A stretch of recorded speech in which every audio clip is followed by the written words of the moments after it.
alegría que haya llegado el día de poder hacer esta presentación. Quiero contar como anécdota que yo fui 10 años, trabajé en los medios de comunicación, fui director del Diario Financiero y Salvador Valdés no era una persona particularmente querida en el mundo de la AFP. ¿Ah?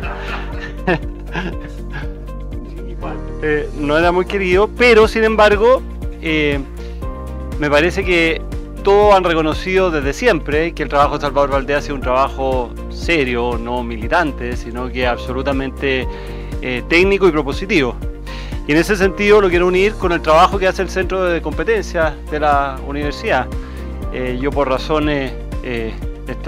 razones, digamos, estaba en otro ámbito como decano de la Facultad de Artes Liberales y por lo tanto sabía la existencia y sabía lo que hacían, pero no me había adentrado en el gran trabajo que hace el Centro de Competencia y quiero decir que este trabajo forma parte de aquello.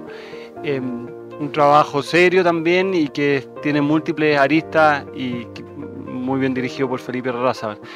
Creo que lo que hoy día se presenta de alguna manera resume un poco el espíritu de la universidad y del centro, que es fortalecer la competencia y finalmente la competencia no necesariamente es defender a las empresas, sino que es fundamentalmente defender un sistema de mercado que funcione bien, porque cuando los mercados funcionan bien, en general suelen tener resultados que son beneficiosos para las personas. Y en ese sentido creo que este trabajo se enmarca en ello.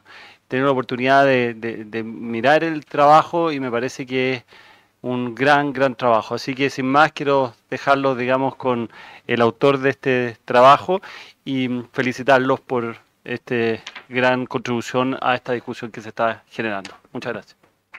Bueno, muy buenos días, gracias por estar aquí. Vamos a entrar rapidito porque hay mucho que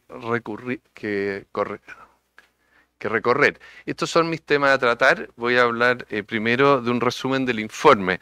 Esto, si bien está disponible desde el miércoles pasado, claramente es largo, entonces no es... ahora, tiene un resumen ejecutivo de 6 planas, así que no hay excusas para no haber leído el resumen ejecutivo. Bueno, y las dos partes del informe son un diagnóstico de la competencia y una propuesta. Y después voy a responder a 5 dudas frecuentes que surgen típicamente en la discusión mientras no se termina de leer el informe. Entonces, ¿qué tenemos en el diagnóstico? La sección 2 del informe revisa 3 encuestas de percepción ciudadana. Y en síntesis, una mayoría de los encuestados cree que las AFP obtendrían utilidad excesiva y también es claro de las encuestas que las comisiones de AFP y sus utilidades tienen alta importancia política en forma independiente del monto de las pensiones. Las encuestas rebaten la posición de que lo único que importa son las pensiones, también importan estos temas. Pero la pregunta ¿es correcta esta percepción de los encuestados o no? Bueno, hay mucha evidencia de una alta inercia de los afiliados. Ahora, también en otros países, no es algo chileno, también en seguros de salud, en distintos países y en algunos otros mercados hay inercia, pero es muy especialmente alta por la obligación de cotizar y el hecho de que la comisión se descuente por planilla. Son factores que llevan cuantitativamente a una alta inercia. Por ejemplo, los afiliados nuevos, después de 10 años, solamente un 20% se ha cambiado de AFP. Es una medida concreta. Se cambian, pero poco. Ahora, esto tiene consecuencias teóricas, la inercia. Voy a empezar a hacer un análisis de organización industrial. La primera consecuencia es una barrera a la entrada. Claramente cuando hay inercia entra una AFP con una propuesta de valor distinta y nadie le pone atención y no logra llegar a la escala mínima eficiente y no logra entrar, a menos que, o sea, tiene pérdidas hasta que, y eso puede durar muchos años.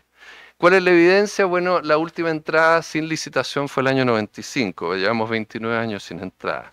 Y lo otro efecto de la inercia es la baja elasticidad de la demanda, las diferencias de comisión. Hay estudios econométricos de distinto tipo que lo confirman, el episodio de Plan Vital del 2018 lo confirma, no lo voy a detallar porque supongo que lo conocen. Una tercera consecuencia es esta, es una utilidad inadecuada. Entonces vamos a discutir esto porque es donde este informe hace un trabajo más largo y donde hace novedoso. Una primera etapa es evaluar el riesgo operacional con la utilidad, que tiene la utilidad, cuánto fluctúa. Y esto es interesante porque estamos viendo una pandemia donde hubo industrias que prácticamente bajaron sus ventas a cero, y otras que no, pero hubo mucho movimiento. ¿Qué pasó en la AFP? Bueno, estas son las utilidades ajustadas de las 4 AFP para afiliados mayores. Estas son las que no participan en licitaciones. Uno ve alta estabilidad. La que más se mueve es Provida, la que está en color azul, pero su baja ocurre antes de la pandemia.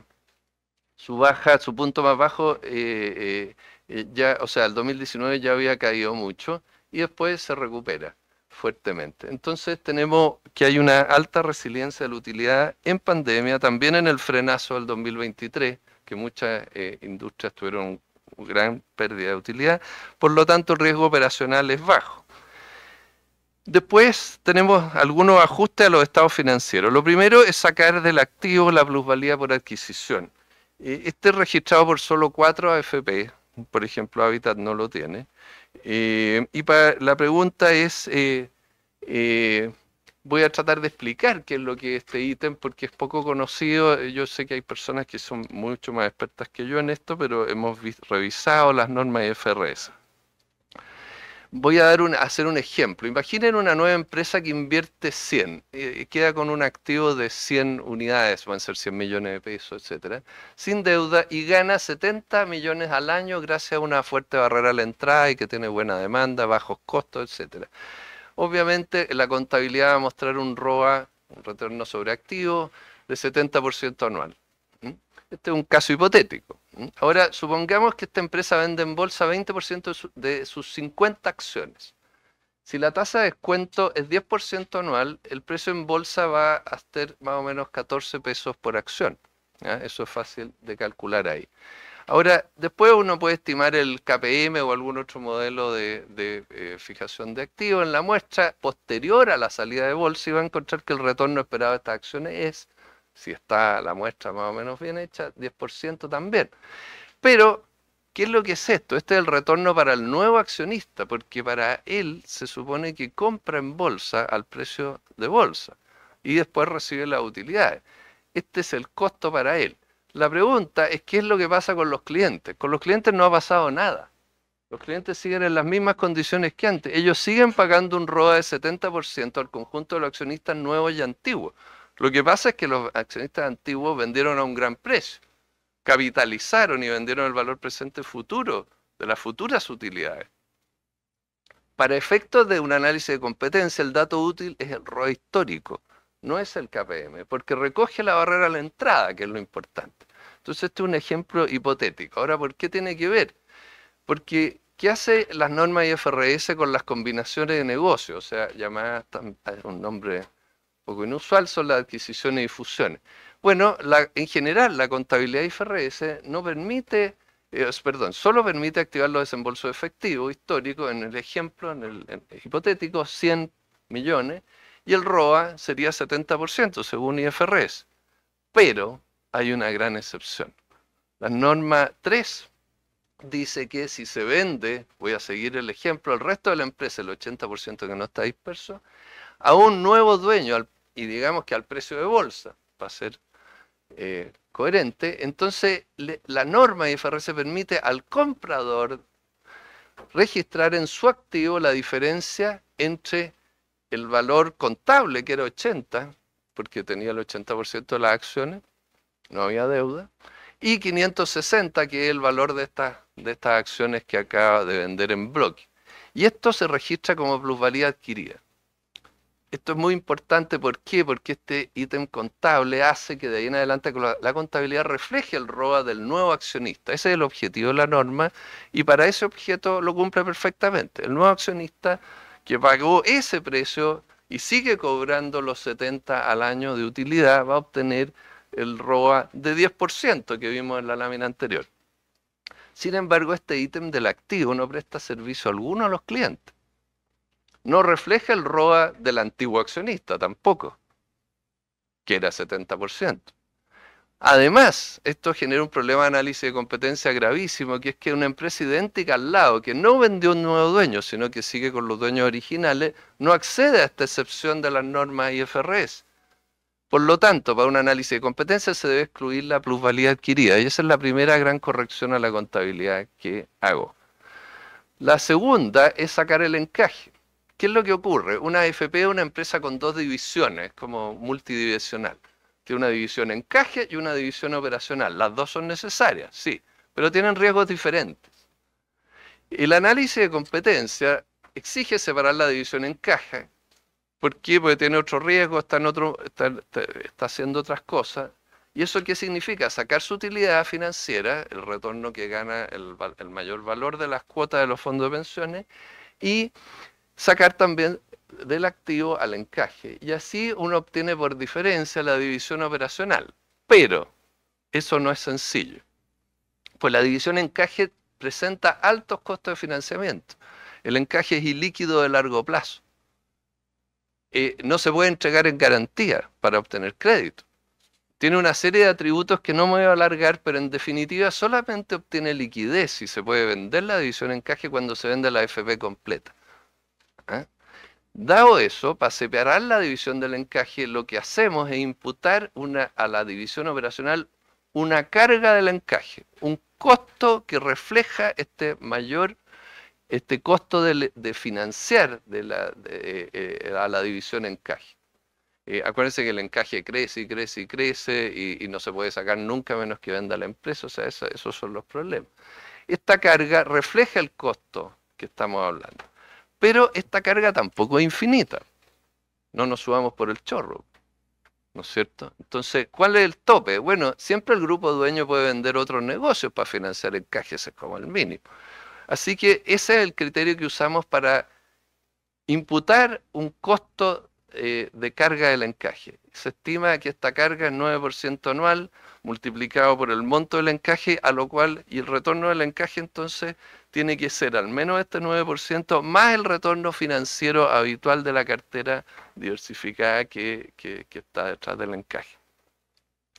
Hicimos un análisis de sensibilidad, esto no influye mucho, ese 9% lo pueden subir a 10, 12 y no va a cambiar ninguno de los resultados que viene a continuación. El último ajuste, este es el tercero y es el más chico de los ajustes, lo menciono porque sabemos que va a haber una discusión al respecto. El método que desarrolla la literatura moderna respecto a los intangibles es muy importante porque en la economía moderna, sobre todo en investigación y desarrollo, los intangibles son masivos, son muy importantes. No se puede entender los valores bolsa en general sin ver los activos intangibles. Y lo que hace la literatura es que imputa el 30% de todo el gasto en administración y venta como inversión en intangibles. Este autor y sus coautores también lo aplican al sector financiero. Esto no es una exclusividad de TI, digamos, de Silicon Valley. Esto se usa en todos los rubros. ¿Y qué dato de vida útil? Bueno, los revelados por dos AFP chilenas, Capital y Cuprum. Nosotros damos las fuentes, ellos en algunos estados financieros han revelado sus vidas útiles de estos activos intangibles que tienen marca y cartera de clientes. El promedio de los dos es 11 años y lo aplicamos a todas las AFP por igual. Esto es bien importante porque, y además el resultado es que el activo intangible que reconocemos es el doble del que está en la contabilidad actualmente. O sea, es holgado. Esto es importante porque se aplica a todas las AFP, porque la norma, la IFRS también tienen una excepción, tal como tenían antes con el activo intangible, tienen otra excepción con estos intangibles, que les permite contabilizar este activo solo a dos AFP, que armaron fusiones a fines del 2014, una larga historia. Esta excepción hace que solo dos AFP tengan actualmente activo intangible y las otras 5 no tengan, o tengan sumas ínfimas, lo cual es absurdo. Entonces, por ejemplo, Habitat no tiene este activo intangible en gran escala y tiene un prestigio comercial reconocido por todos, entonces es absurdo que no lo tenga y otras sí lo tengan, etcétera. Nosotros lo que hacemos es sacar las de la NIF, que son excepciones asociadas a las fusiones, y se le aplicamos a todo este procedimiento general. ¿Cuál es el resultado? Bueno, vamos a medirlo con el retorno sobre activos. ¿Por qué? ¿Por qué no usamos retorno sobre equity o ROE, como es conocido? Tiene varias ventajas. Primero, no depende del método de financiamiento. Y esto es enredado, porque no es solo la deuda de la propia empresa. Resulta que el grupo financiero, la matriz, puede emitir la deuda y aportarla como acciones a la filial, la AFP, etcétera. Es complejo. El financiamiento puede ser tremendamente complejo. Y segundo, no queremos interferir con privilegios tributarios, como los que se consiguieron en 2014 a 150 empresas, incluyendo 2 de las 6 AFP, como con las AFP Acquisition y Argentum. El resultado es, acuérdense cuál era el objetivo acá, ver qué evidencia hay respecto a un pronóstico de la teoría, que es que va a haber utilidades sobrenormales. El resultado es este.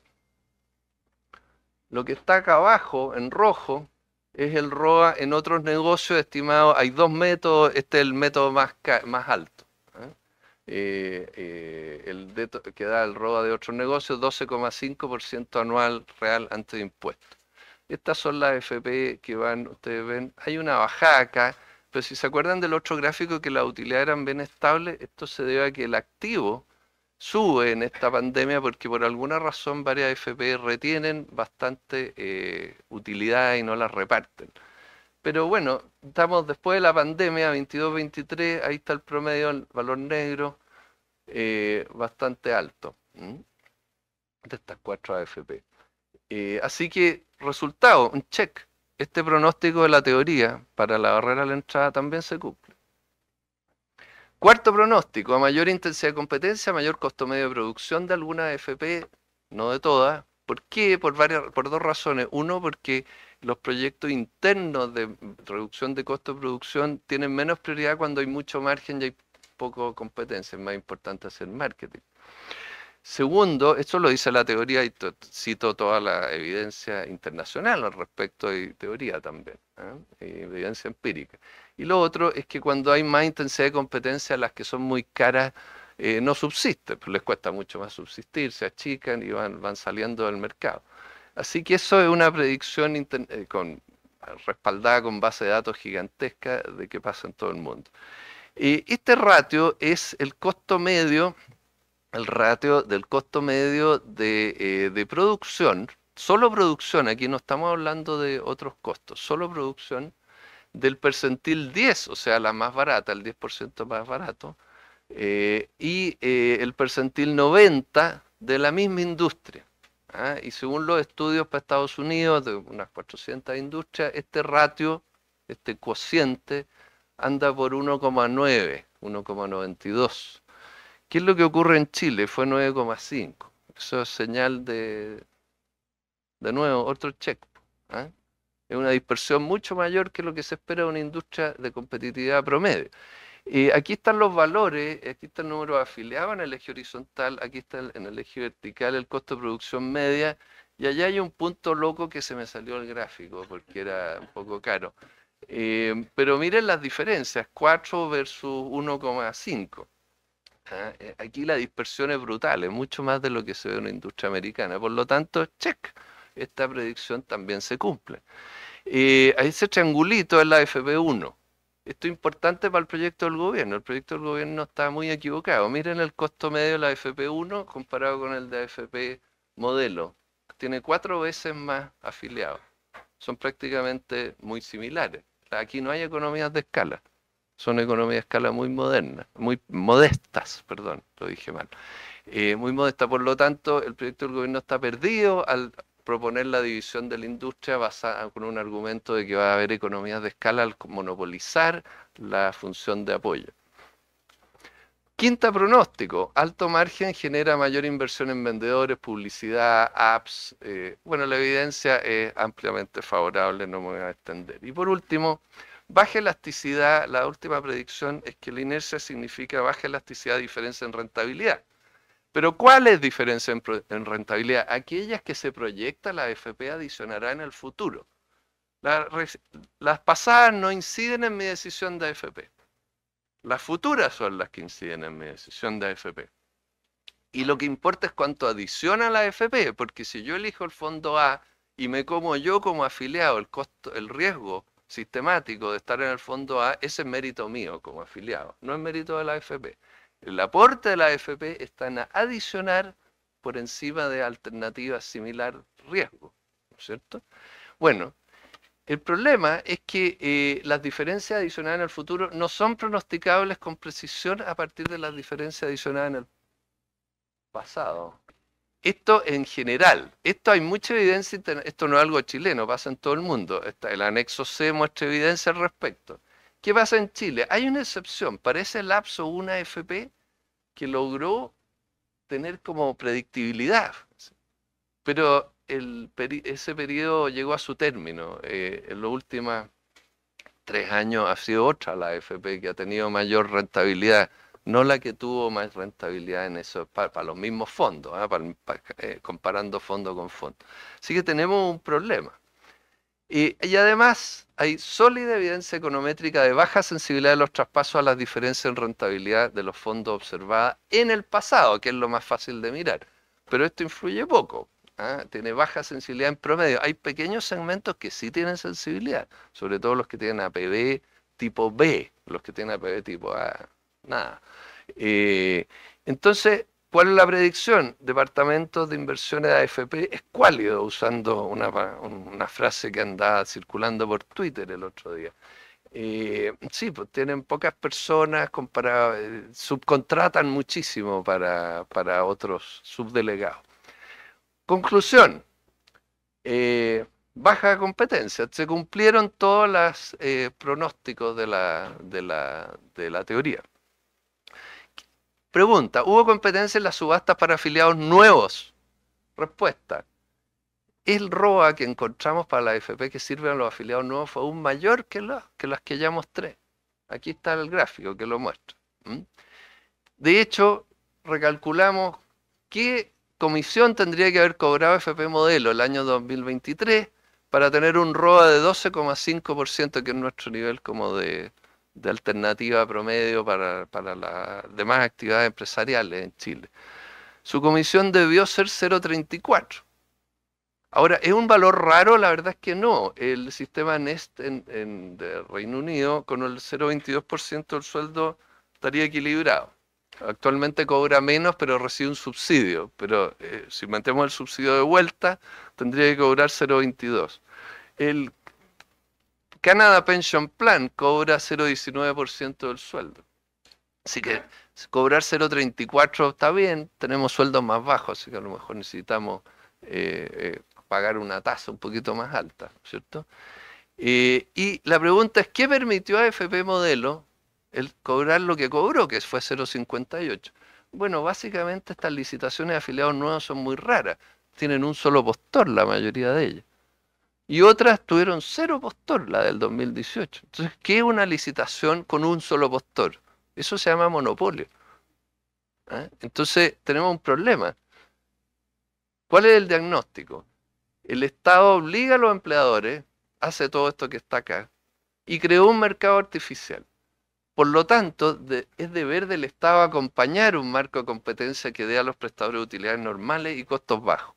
Esa es su responsabilidad. Pero con la actual mezcla de políticas públicas el Estado no ha cumplido, ha fallado el Estado. Tenemos políticas que no funcionan.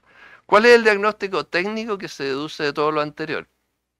La falla principal se debe a la mezcla de dos factores. Hay inercia, pero además hay comercialización individual. Se elige a AFP en forma individual. ¿Por qué? Porque hay muchos países que tienen comercialización grupal y es mucho más eficaz. ¿Cuál de estos dos factores podemos modificar? Bueno, la educación previsional se ha intentado en todo el mundo, si esta no la inventamos nosotros, por favor. Llevamos 25 años haciendo experimentos en Estados Unidos, en los países avanzados, en general, con educación previsional. Básicamente no funciona, lamentablemente. O es muy lento, va a demorar unas 6 generaciones en tener efecto. Por lo tanto, ese ítem, la inercia de los dos factores, no lo podemos controlar.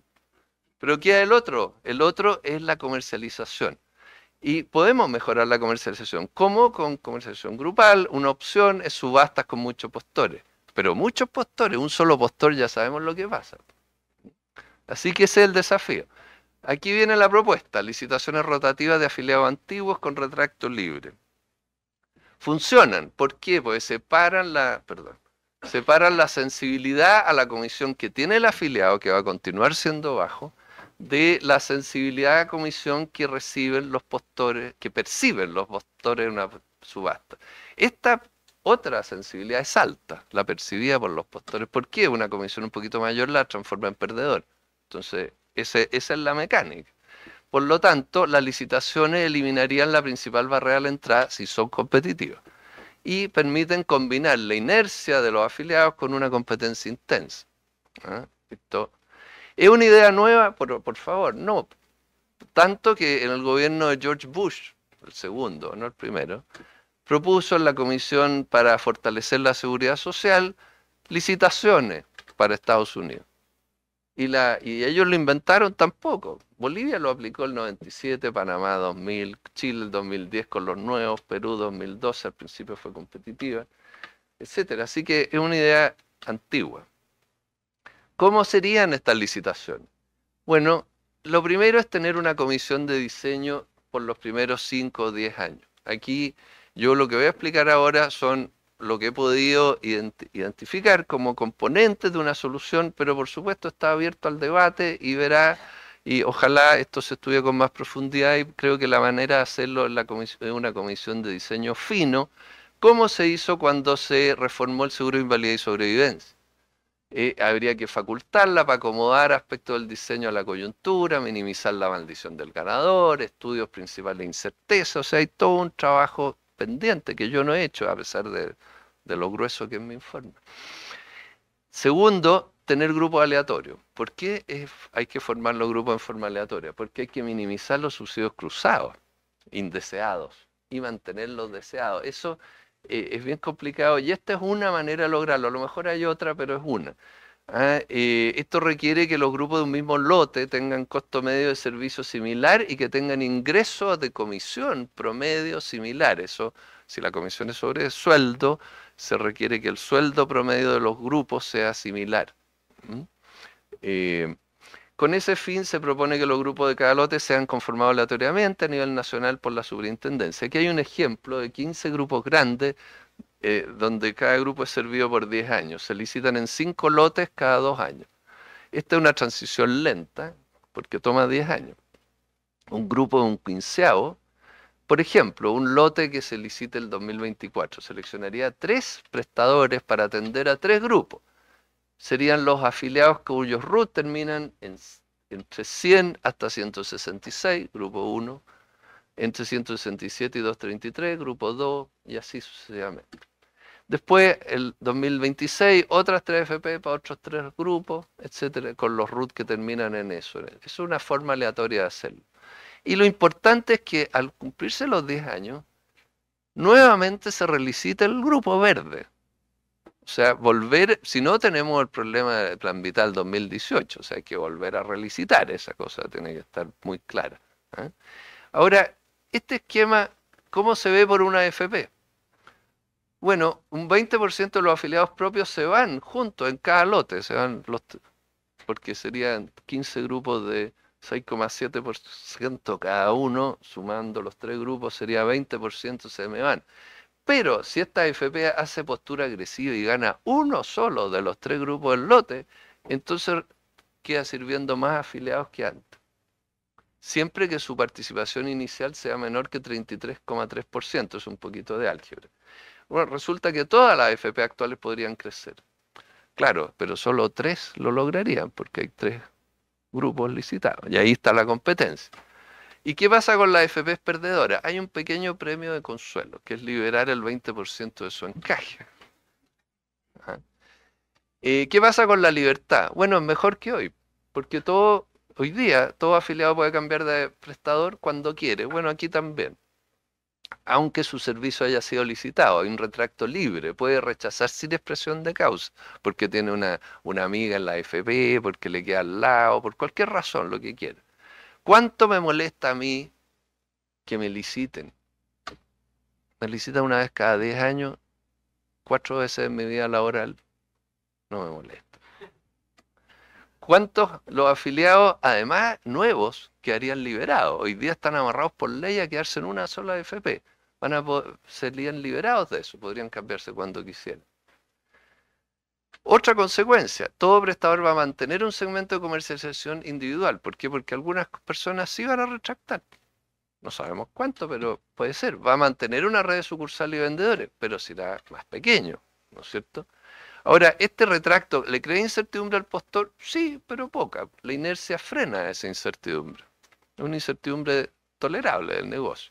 Además, esto da una robustez importante. Si más adelante hay una fracción mayor que se retracta por cualquier motivo o mejora la educación previsional, bueno, la licitación rotativa será menos influyente, pero esto se adapta flexiblemente, no tiene problema. Tercero, ¿qué pasa con la competencia en rentabilidad? ¿Puede una subasta dar puntaje por la rentabilidad adicionada en el futuro? Que tendrá que ser prometida por cada postor, ¿no? Pues en el futuro. Entonces, ¿cuál es el problema? Esa es una promesa no creíble. Una subasta no se puede asignar de esa manera. Hay varias razones para que eso no sea creíble y en ninguna parte del mundo se hace eso, a pesar de que se licita en los planes de pensiones. En los mercados avanzados tienen otra solución, que es que los desempeños efectivos se van conociendo a lo largo del tiempo. Por lo tanto, se pacta ex ante una escala de premios y multas a aplicar después, a medida que vaya ocurriendo. El desempeño se mide por la diferencia de rentabilidad con una cartera de referencia que fija el mandante, no el mandado, mandante. Esta solución es interesante y deberíamos adoptarla en Chile de alguna manera, pero hay un problema. En un sistema obligatorio, estos premios y multas tendrían que ser creados por ley. Pero, mientras los retornos sobre activos sigan en los niveles que vimos, darle un premio a la AFP con mayor rentabilidad relativa va a ser políticamente inaceptable. Así me lo dijeron clarito el 2008, el 2007, el 2006. Y yo creo que sigue siendo válido ese punto. Por lo tanto, si las subastas normalizan el ROA, sí darían viabilidad política a los premios y multas. Pero tiene que empaquetarse, si no, no vuela. ¿Qué pasa con el encaje? Hay una propuesta de redefinirlo. La función del encaje es asegurar el cobro de una multa cuando ocurre una gestión financiera descuidada. Por ejemplo, el año 96 se pudo cobrar la multa a AFP Futuro. Ustedes saben quién eran directores de AFP Futuro, ¿no? Don Luis Mesina y don Manuel Riesco. Pero perdieron el 70% de sus afiliados en poco tiempo. Y además incumplieron la gestión financiera básica que pide la rentabilidad mínima. Por lo tanto, hay que filtrar, hay que tener un encaje. Pero el encaje, como ya dijimos, es muy costoso de financiar por su liquidez de largo plazo. Entonces, ¿qué podemos hacer al respecto? Este es un costo que pesa, según nuestra estimación, el 15% del costo es por esto. Es harto. Creemos que la fórmula que fija su cuantía, que es el 1% del fondo de pensiones, es errada. El anexo B entra en todos los detalles, no me voy a alargar. Simplemente digo, concluimos con una propuesta, cambiar esa fórmula a un porcentaje del ingreso anual de comisiones entre 30 y 60%. Eso es mejor que reducir el actual 1% a 0,5% del fondo de pensiones, como también se ha dicho, porque va a crecer el fondo de pensiones, va a crecer porque vamos a recuperar los retiros y a la tasa de cotización si sube a 16% el fondo de pensiones va a ser gigante. Entonces un 0,5% de un fondo de pensiones formado por un 16% de cotización va a ser igual de gigante que hoy día. Así que por eso proponemos esto otro. Si la fórmula fuera el 50% del ingreso anual de comisiones, el actual monto disminuiría a la cuarta parte. Esto es una propuesta que se puede hacer en paralelo y la proponemos también. La parte 2, entonces, de mi presentación son respuestas a 5 dudas frecuentes. La primera, ¿es compatible una licitación de afiliados antiguos con crear una AFP estatal? Bueno, a ver, una AFP estatal tiene acceso privilegiado a recursos fiscales y además a privilegios regulatorios. Por ejemplo, ¿quién ha oído hablar de una multa de la superintendencia al IPS? Yo pregunté y me dijeron, no, no. Entonces hay un problema. Hay un tema de neutralidad competitiva que exige los principios de la libre competencia, y Felipe va a dar la cara a esto. Esa es la situación. Ahora, las subastas disminuyen la inercia, ya lo vimos. Por lo tanto, estos privilegios los potencian. Eso es bien delicado. Yo creo que es un tema que merece mucha atención. Y hay dos soluciones. Una es negarse a crear una AFP estatal, es la que yo prefiero. También el estudio evalúa qué restricciones se podrían imponer por ley si existiera de todos modos una AFP estatal. Básicamente tres. Uno, que un ente con gobernanza independiente del Ejecutivo determine una postura mínima que debe cumplir la AFP estatal y si no, no puede postular. Basada en los costos, tiene que hacer un estudio de costos. Es una intervención fuerte, difícil. Segundo, que cada lote licitado esté formado por al menos dos grupos distintos y se prohíba a la AFP estatal postular a más de la mitad de un lote. Eso hace que el crecimiento de una AFP estatal sea más lento. Y tercero, el tope de 40% a la participación en fondos de pensiones de una AFP postora también se aplica a la AFP estatal. Entonces le ponemos, puede crecer lento y con tope. Y el mismo tope lo vamos a aplicar a los privados.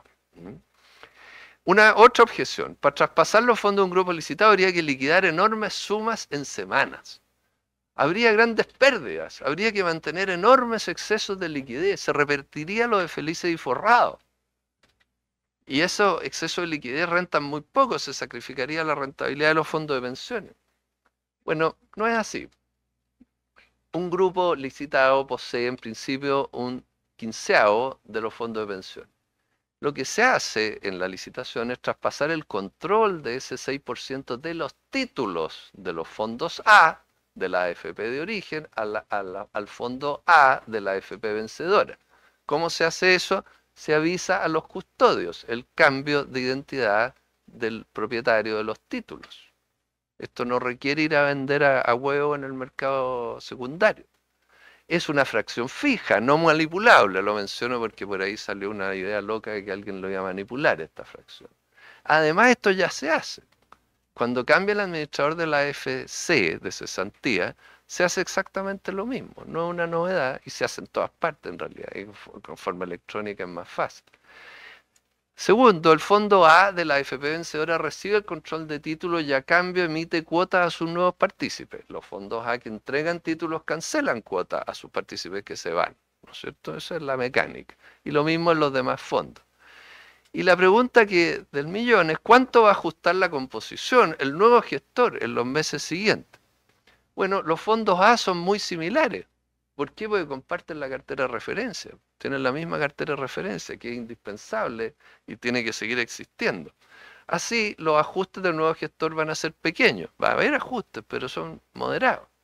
Y no habrá ventas a huevo, no se necesita un colchón de liquidez. Pero están los activos alternativos. Todavía está pendiente los activos alternativos. Son participaciones en sociedades cerradas. Y desde luego, la presencia de esto no es un secreto industrial. Las participaciones se revelan con 60 días de rezago, son públicas, según me dicen en la superintendencia. Además, hay compromisos de cubrir llamada de capital futura a un precio prefijado. Claro, eso pasa en todos los fondos alternativos, es común. Esos deben estar contabilizados según la norma IFRS. Esa misma contabilización es heredada por los fondos de pensiones que controle la AFP vencedora. Hasta ahí vamos normal. Pero hay algo difícil, el carácter nominativo de estas participaciones. Si por motivo de una licitación cambia la AFP que controla una parte, el gestor del activo alternativo, el general partner, tiene que ajustar sus contratos, pero tiene que eximir de comisiones de entrada y salida a esto. Si el general partner empieza a cobrar comisiones de entrada y salida tremenda, va a haber un problema real. Por lo tanto, el proyecto de ley, o por lo menos me dijeron que tenían pensado un reglamento, pues esto ya está en el proyecto de ley, prevé que la ley autorice a la superintendencia a negociar con cada gestor de activo alternativo un levantamiento de estas barreras cuando el cambio de gestor sea el resultado de una subasta oficial, a cambio de dar acceso a los recursos de los fondos de pensiones chilenos. O sea, si usted quiere administrar, recibir recursos de fondos de pensiones chilenos y más adelante hay un cambio de socios parcial, siempre por una parcialidad, entonces no cobre comisiones de entrada y salida. Una excepción justificada. Bueno, yo creo que esto requiere seguramente mucho más estudio, pero la cosa no se ve imposible, es manejable. Tercera pregunta, si hay demanda de indemnización contra el Estado en el CIADI, ¿será vencido el Estado chileno? ¿Tendremos que pagar como hubo que pagar al crear Codelco, que se pagó una fortuna a la antigua empresa de cobre en Chile? Bueno, hay un reciente informe en Derecho de Mario Fernández Baeza, evalúa el caso específico de una ley que adopte subastas rotativas de afiliados antiguos. ¿Y qué dice? Una demanda tiene menos probabilidad de ser admitida a trámite si la reforma es una ley aprobada conforme a la Constitución del país. O sea, ya la admisión queda en el aire. Segundo, uno de los factores coadyuvantes, voy a usar el lenguaje de él, a un laudo favorable para Chile sería que la reforma sea socialmente conveniente, porque en ese caso sería un deber de los legisladores adoptarla. Tercero, él prevé un laudo favorable a Chile porque el nuevo régimen competitivo no modifica la relación entre afiliado y prestador, libertad de elegir, prestador y propiedad del saldo, ni innova en atributos como la capitalización y otros. Entonces, por lo menos hay esta opinión. Seguramente va a haber opiniones, siempre tres abogados tienen 6 opiniones distintas, según las pero la cosa no está para nada, no hay ningún riesgo importante en esto. ¿Se van a obtener subastas más competitivas que aquellas que ha habido para afiliados nuevos? O sea, si hay 3 grupos y llegan 2 postores, vamos a tener problemas, ¿no es cierto? Bueno, hay medidas para disminuir ese riesgo. Uno es dividir cada lote licitado en varios grupos, dijimos, facilitar la entrada, eso facilita la expansión de AFP existente en escalones de tamaño manejable. También negar postulación a AFPs controladas por un mismo grupo económico cuya participación sumada en los fondos de pensiones exceda de 40%. Respetar comisiones, esto es bien importante. Imagínense que una AFP en subastas anteriores ganó algún grupo y contrató dar el servicio por 10 años a un grupo que en una subasta anterior. Entonces, y esta AFP ahora en esta nueva subasta vuelve a postular por otro grupo. Bueno, hay que respetar las comisiones del grupo anterior, pues, está comprometido eso. Hay un contrato para los dos lados. O sea, si dicen, oiga, quiero que me bajen, oye, bueno, entonces yo quiero que me suban. Entonces, estamos bilateralmente, tiene que haber un acuerdo de ambos lados. Y por último, ¿qué pasa con las diferencias entre las comisiones para afiliados de comercialización individual? Ese pequeño grupo que va a quedar, sí. Y que puede cambiar de AFP se le puede cambiar la comisión con 90 días de aviso.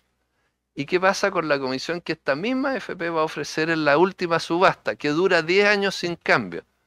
Entonces, hay gente que dice, oye, es que hay que obligar a la AFP que gana un grupo y con una comisión propuesta por 10 años sin cambio, a extenderla a este grupo de afiliados de comercialización individual. Bueno, se puede, yo creo que con diferencias pequeñas, el informe propone un sistema que si estas diferencias son pequeñas se aceptan, si son muy grandes que se ponga un límite a esas diferencias y la postura no puede ser demasiado distinta. Por último, ¿para qué hacer todo esto? Si no aumentan las pensiones, po. Estamos haciendo el loco, ¿no? ¿Para qué estamos acá nosotros? Si no aumentan las pensiones. Bueno, este es el ahorro de comisiones en estado estacionario. Calculamos según el estudio, con los valores del año calendario 2023, que el 45% del ahorro es por ahorro de costos, menos vendedores, menos en costo de encaje y así, y 55% en menor remuneración al activo sin encaje. Total, 605.000 millones al año, al tipo de cambio del 2023, 750 millones de dólares al año. Esa es la disminución de comisiones. El aumento de sueldos para los trabajadores, En promedio actual la comisión es 1,17%, bajaría, se estima, a 0,55%, en 10 años la rebaja es 0,62%, que no es poco, pues no está mal en un año con los sueldos estancados. Y segundo, a la alternativa, destinar esto a una mayor cotización para pensiones. En ese caso las pensiones suben en 6,2% en el largo plazo. Y más importante quizá, el rechazo que vimos en las encuestas iniciales del electorado chileno de dejar este mercado como está ahora, sin ninguna reforma, sugiere algunos impactos que podría tener no hacer nada y dejar todo como está. Muchas gracias. Parto por presentar a nuestros distinguidos invitados en orden de aparición. Van a presentar en este mismo orden. David Bravo, que es economista de la Pontificia Universidad Católica de Chile, magíster en Economía de Harvard y actualmente es director del Centro UC de Encuestas y Estudios Longitudinales e investigador afiliado a la Universidad de Chicago y de la Universidad de Pensilvania. David, está de más decirlo, tiene una larga expertise en temas previsionales, lideró la Comisión Bravo sin ir más lejos. Le va a seguir Patricio Arrau, doctor en Economía de la Universidad de Pensilvania, ingeniero comercial, mención en Economía de la Universidad de Chile, actualmente es presidente de Guerens Sociedad Anónima y Guerens Capital, y es investigador asociado del CIES FEN UDD. Patricio se ha desempeñado como economista del Banco Mundial, en el área de finanzas internacionales y asesor del Ministerio de Hacienda en temas financieros, que es su expertise. Le va a seguir en el orden de presentación Álvaro Gallegos, economista, Máster in Business Administration, MBA y Máster in Business Law por la Universidad Adolfo Ibáñez, esta casa. Fue superintendente de pensiones y actualmente es consultor independiente y economista senior en Gallegos Vallejos S.p.A. Abogados. Va a seguir Cecilia Cifuentes, ingeniero comercial y magíster en Economía de la Pontificia Universidad Católica de Chile, quien actualmente además es directora del Centro de Estudios Financieros del S Business School de la Universidad de los Andes y profesora adjunta del área de Economía y Finanzas de la misma escuela. Además, Cecilia es consejera actualmente del Consejo Consultivo Previsional. Y finalmente va a terminar las presentaciones Klaus Schmidt-Hebel, doctor en Economía por el MIT, profesor titular de la Universidad del Desarrollo y Universidad Católica, es investigador titular del CIES-UDD y fue por 12 años gerente de investigación económica del Banco Central, fue economista jefe de la OCDE, ex miembro del board de AFP Capital y miembro del board del Banco BCI, de directorio. Así que muy bienvenido, le voy a dar inmediatamente la palabra a David en ese orden de presentaciones, 7 minutos, los invito a todos a sentarse adelante, por favor. Voy a hacer una corrección, dije, Klaus fue miembro del board, director de AFP Habitat, no Capital, así que corrijo más. Buenos días, muchas gracias por la invitación. Un gusto ver aquí a mucha gente que ha trabajado en temas de pensiones. El trabajo de Salvador Valdés. La falta de competencia es un tema recurrente y de constante preocupación en el caso del sistema de pensiones chileno. De hecho, las dos comisiones, ¿cierto? La comisión, el Consejo Asesor Presidencial, la comisión Marcel, que tuve la oportunidad de participar ahí, le dedicó un capítulo entero al tema. La comisión del año 2015 también le dedicó largos análisis, y por lo tanto es un tema que ha estado presente en la discusión y ha sido muy importante. Y el destacar el tema de la falta de competencia, los problemas de competencia. Este es un tema que no se resuelve solo. La falla de mercado, digamos, que está asociado, está relativamente identificada, ¿cierto? En lo que Salvador plantea. Esta inercia, esta elasticidad de la demanda respecto al precio de los servicios que estamos obligados a comprar como afiliados. Nosotros empezamos a medir en la encuesta de protección social el año 2002, 2004, en fin, hasta por lo menos el 2020, y información que ha estado disponible, 2%, entre 2% y 3%. Esa es la fluctuación más o menos que hemos encontrado de la proporción de los afiliados estén ocupados o no estén ocupados, cotizando, que conocen cuál es el precio que pagan. Gente que dice conocer el precio puede ser un poco más alto, entre 4 y 8%.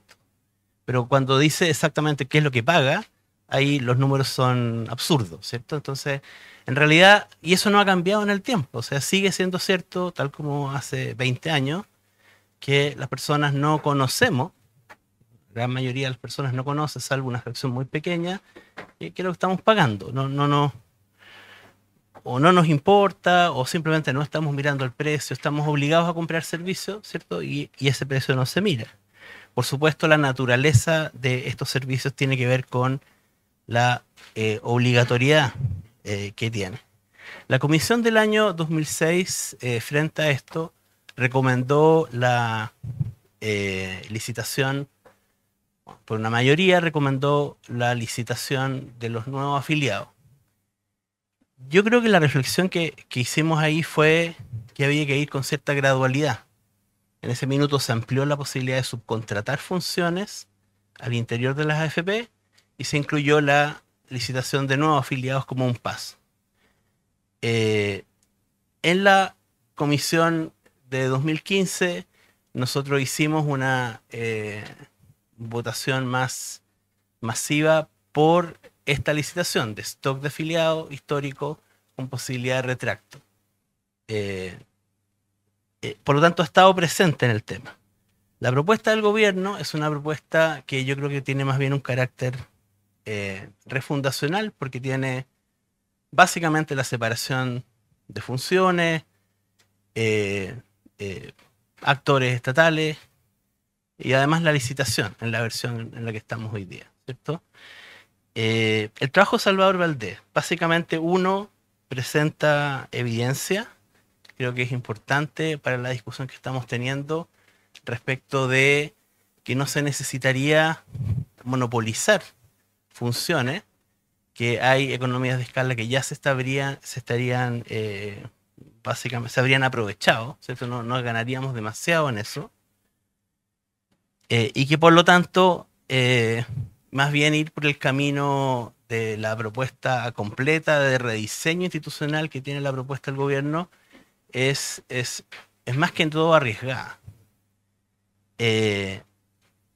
Por otro lado, Salvador ha descrito básicamente y creo que es parte de la discusión, ¿cierto?, sobre el benchmark respecto de cuáles son las utilidades por sobre lo normal que de alguna manera meditan que se tengan en cuenta en los temas de regulación. Pero al mismo tiempo nos da una información respecto de cuál habría sido el costo para los afiliados de estos servicios obligatorios si es que hubiéramos actuado con anterioridad.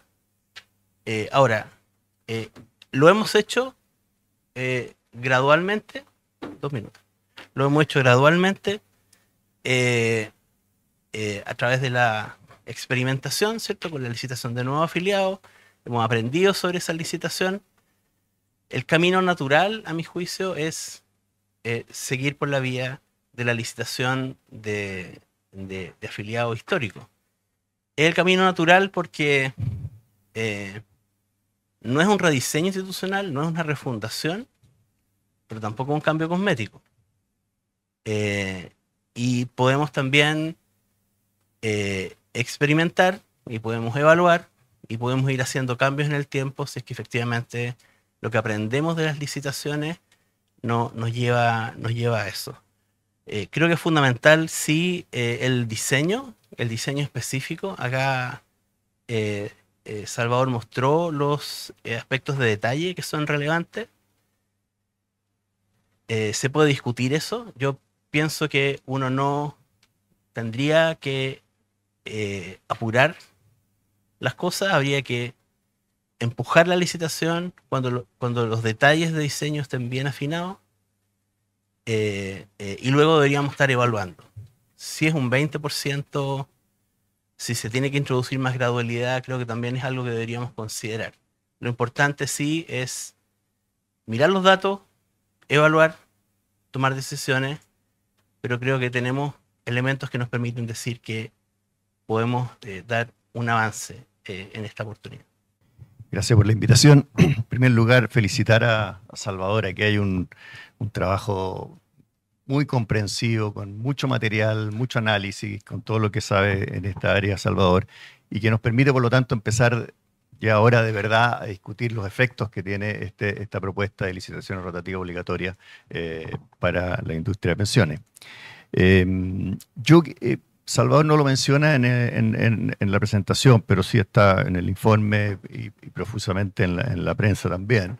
Él en toda la sección 3 y en el anexo A realiza todo este análisis contable de las AFP y hace las correcciones que mencionó acá para llegar a una ROA de 33% para las AFP, que de acuerdo a Salvador serían comparables a el 12,5 ROA de la rentabilidad alternativa del capital en Chile, es decir, empresarios nacionales que están dispuestos a invertir al 12,5 en cualquier empresa, todavía no estarían interesados en invertir al 33% en las AFP, puesto que hay barreras de entrada y la imposibilidad de hacerlo. Este exceso de 20 puntos va a ser el motivo de mi primer comentario. Yo creo que lo que intenta hacer Salvador Valdés en este informe es tratar de resolver un problema que la contabilidad de las NIF y de las normas financieras internacionales no han podido nunca resolver, que es que cuando tenemos los balances de las distintas empresas, algunos son muy perfectos, los que tienen activos físicos, puertos, infraestructura, el capital de verdad metido está en los balances, y cuando es fácil, los ROAS van a dar 12,5. Y en la mayoría de los servicios, en la mayoría de las empresas de alto contenido tecnológico, conocimiento, hay activos intangibles que no están en los balances, que no pueden estar en los balances, que las NIF no permiten activarlos cuando son generados internamente. Por ejemplo, una AFP que empieza a armar su cartera, que empieza a armar su marca, no les permiten activar estos activos. Y por lo tanto los ROA de las empresas de servicio en general, y mientras más activos intangibles tengan, mayor van a ser los ROA, no reflejan falta de competencia, sino que solamente reflejan que faltan activos por contabilizar. La excepción, y es normal que así sea, es que cuando una empresa es adquirida y se manifiesta en el mercado el valor de sus activos, bueno, evidentemente en ese momento sí se puede activar el valor de la plusvalía, porque es el capital incorporado por la empresa. Esta situación es conocida en el sistema financiero, todos los analistas lo conocen, las empresas de servicios financieros tienen ROAS muy altos. Uno mira las AGF hoy día, la Reinvial o cualquiera, tienen ROAS de 50%, tienen activos intangibles de construcción de cartera, relación, de marca, y que les permiten tener esos ROAS, y no significa que se falte competencia. La AGF Banco Estado tiene un ROA de 60%. Y entonces aquí hay que entender, no tenemos más alternativa que lidiar con los análisis de las contables que corresponden y entender que tienen ROA. Esto no significa, y Salvador usa este mecanismo, desarrolla este ROA que le llama el ROA que pagan los clientes, a diferencia del ROA que pagan los accionistas, por esta asimetría que ocurriría cuando una empresa adquiría y otra no. Yo creo, ahí no me persuade mucho la creatividad de Salvador en esta materia, puesto que los ROA son los retornos que las empresas pagan por el capital, y los clientes no pagan ni ROA, ni pagan salarios, ni pagan precios por servicios. Lo que sí sigue estando abierta la pregunta, y la hipótesis nula es que sí existiría ROA con cierta magnitud alto, y lo que hace Salvador con este 33% es tratar de ilustrar el exceso de rentabilidad. A mi modo de ver, no logra identificar cuantitativamente y sigue la pregunta abierta de cuáles las barreras de entrada, hay que hacerlos para reducirlas, y es una pregunta que vamos a tener que seguir discutiendo. Y por cierto, las AFP que fueron adquiridas en el mercado pueden haber sido adquiridas con retornos esperados sobrenormales, y por lo tanto con plusvalías adquiridas altas, y por lo tanto los ROAS que hoy día reflejan en el balance, que están cerca del 12,5 que menciona Salvador como alternativo, evidentemente no están diciendo que sean normales. Sigue abierta la pregunta, y yo creo que la pregunta debe volver: ¿cuáles son las verdaderas barreras de entrada que tenemos? Una industria que hace 10 años que está amenazada de extinción, obviamente que genera desinterés de entrada de los activos. Entonces, ese es un primer punto. Sigue abierta la pregunta. Es evidente que sí hay inercia mayor que en otros servicios financieros y por lo tanto debemos seguir perfeccionando la manera de generar más competencia de entrada, generar competencia ex post, y hay maneras de hacerlo que a mi juicio son las alternativas a este mecanismo. Mi segundo punto, que está en mi comentario también, es que Salvador sostiene que va a sobrevivir un mercado minorista al lado de este mercado mayorista. Yo sostengo que no. El mercado minorista se acaba en Chile con este sistema de licitaciones. Solamente se puede licitar por precio. Estamos hablando de los mercados minoristas financieros, son mercados minoristas por diferenciaciones de productos.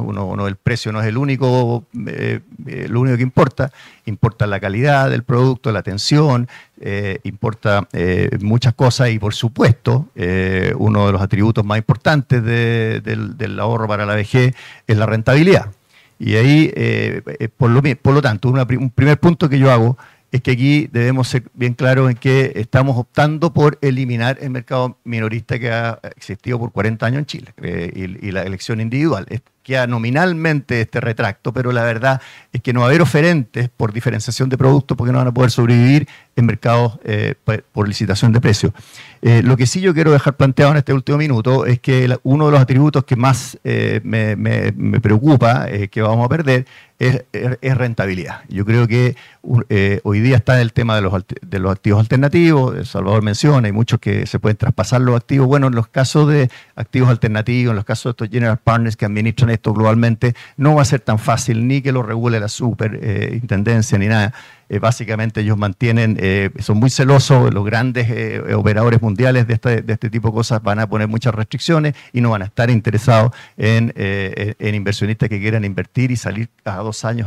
Por lo tanto, vamos a terminar necesariamente con fondos generacionales, con un alto contenido de activos muy líquidos, que va a ser necesario para poder soportar estas licitaciones, y por lo tanto vamos a terminar con rentabilidades esperadas menores. No hay que mirar la historia para atrás, hay que comparar estrategias de inversión aquí, estrategias de inversión que exigen resguardo de liquidez con estrategias de inversión en fondos generacionales, por ejemplo, de la generación 25, 30 años, que no exige resguardo de liquidez. El mismo superintendente en una entrevista nos recordaba que los fondos los activos alternativos pueden rentar entre 300 y 600 o 500 puntos bases más. Vamos a perdernos la posibilidad de invertir en estos activos de gran emergencia mundial en este minuto, y este tema es uno de los que voy a dejar para después porque ya se me acabó el tiempo.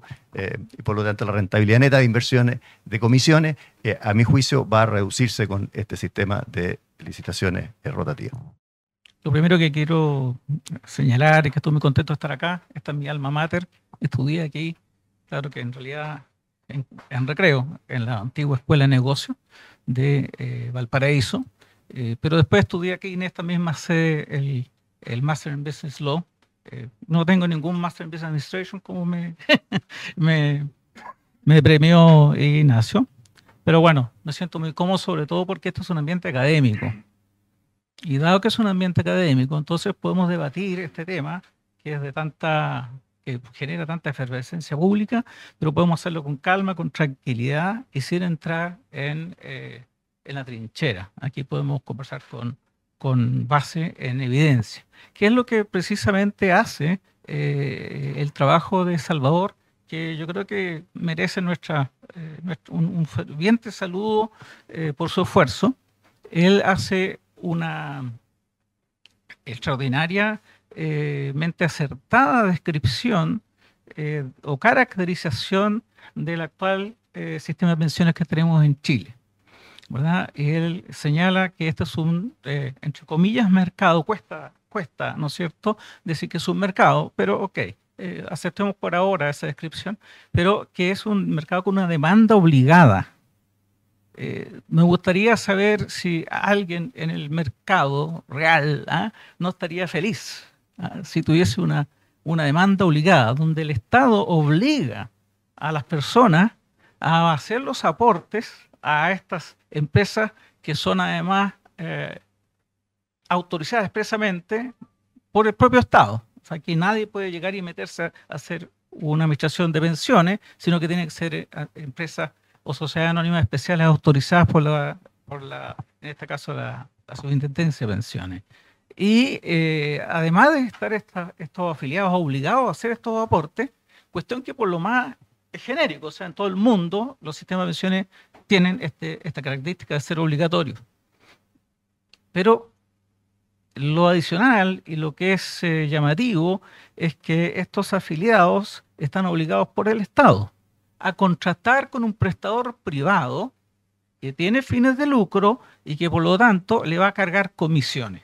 Eso ya es un poquito fuerte y coincido con, perdón, antes de coincidir, y es una singularidad nuestra, chilena, digamos. Hay algunos otros países que adoptaron esto, muchos de ellos se devolvieron posteriormente cuando se dieron cuenta de los problemas que este sistema tiene, y ahora hay muy pocos que mantienen un sistema de calificación individual. Entonces, la afirmación que hace Salvador respecto a que aquí hay una falla de mercado, por cuanto el mercado, perdón, este sistema no logra trabajar con niveles de competencia suficientes, ¿verdad? Entonces, efectivamente, ahí hay una falla del Estado que diseña este sistema y que lo aplica. No tenemos que olvidar que este sistema se instaló en un momento en que el Estado estaba sujeto a una dictadura, donde no hubo discusión política, no hubo discusión social, y por lo tanto esto fue la creatividad y el ingenio de algunos tecnócratas que pensaron que esto era lo mejor. Los resultados están a la vista. Este es un sistema de mal desempeño. Hay algunos trabajos y caros, hay unos trabajos que se han hecho respecto a cuánto costó instalar este sistema. Hay un trabajo hecho por Klaus Schmidt-Hebel, que está aquí presente. Él determinó que el costo social que tuvo la instalación de este sistema fue de 99% del PIB.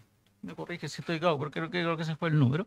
Hubo otro trabajo que hizo Andras Sutov, y él concluyó que ese costo había sido de 133% del PIB. Es decir, entonces, para llevarlo a, si me permiten hacer la comparación o la proyección, a números actuales estamos hablando entre 300.000 y 400.000 millones de dólares, el costo de instalar este sistema. ¿Y cuál es el desempeño de este sistema? Bueno, el desempeño de este sistema es que tenemos pensiones que todo el mundo reconoce hoy que son bajas e insuficientes. Un juicio que podemos hacer hoy día y que está bastante consensuado transversalmente, pero hace 10 años no era así. O sea, no era aceptable decir esto. Bueno, tenemos que volver quedando un minuto. Bueno, entonces yo coincido con Rosaldo Valdés que aquí hubo o hay una falla de Estado. Ahora, en el trabajo que hace Salvador, después, repentinamente, desde el punto de vista del desarrollo metodológico del trabajo, se concentra en la inercia. Bueno, la verdad es que tenemos que aceptar que la inercia se va a producir, y él mismo lo dice, que es inevitable, se va a producir de todas maneras. En consecuencia, aquí también tenemos una tremenda falla de mercado, y por lo tanto, el diseño del sistema tiene que tomar nota de eso. Se elude, Salvador, comparar los costos de este sistema en un enfoque más internacional. Y yo creo que eso es muy relevante. Este es un sistema carísimo, carísimo. Las comisiones que cobra este sistema suman aproximadamente 0,83 si se le calcula sobre activos administrados. 0,54 proveniente de la comisión de flujo, esa que le cobra a usted cuando cotiza, y aproximadamente 0,29 que corresponde a la comisión de intermediación, coloquialmente llamada comisión fantasma, que se descuenta directamente del fondo. Entonces, 0,83. Bueno, el sistema de superannuation de Australia carga 0,1. 0,1. Por lo tanto, estamos hablando de 8 veces la AFP cobran, o el sistema de AFP es 8 veces más caro para los afiliados que el sistema australiano. En Estados Unidos existe un sistema que se llama TSP, que es una cosa relativamente similar a una AFP, pero que administra los recursos y las pensiones para los funcionarios federales de Estados Unidos. Álvaro, estamos en el tiempo, si te voy a dar 30 segundos para redondear, si te parece, para ser respetuoso del resto. Muchas gracias, perdóname. Bueno, las AFP cobran 18 veces más que el fondo más barato que tiene el TSP. 18 veces más. Entonces, es evidente que es un sistema extremadamente caro. Ahora, para terminar, entonces, gracias Ignacio, para referirme a la propuesta que hace Salvador, me alegré mucho de ver que él les informaba que el actual sistema de licitación, o sea, que ya existe, la verdad es que no ha tenido efecto en la competencia, porque los postores ganadores finalmente obtienen rentabilidades que son incluso superiores a la de los prestadores establecidos. En consecuencia, la expectativa que tiene Salvador respecto a si esto va a ser efectivamente una herramienta para aumentar la competencia, bueno, queda de base cuestionada y habría que hacer fe de que el diseño que él propone eventualmente sí pueda tener ese efecto, pero eso ya es una apuesta y no es una cosa cierta. Gracias. Muchas gracias, Álvaro. Le vamos a dar la palabra ahora a Cecilia, pero le voy a pedir que me devuelva mi papel para que no sea juez y parte. Así que Cecilia Cifuentes, 7 minutos.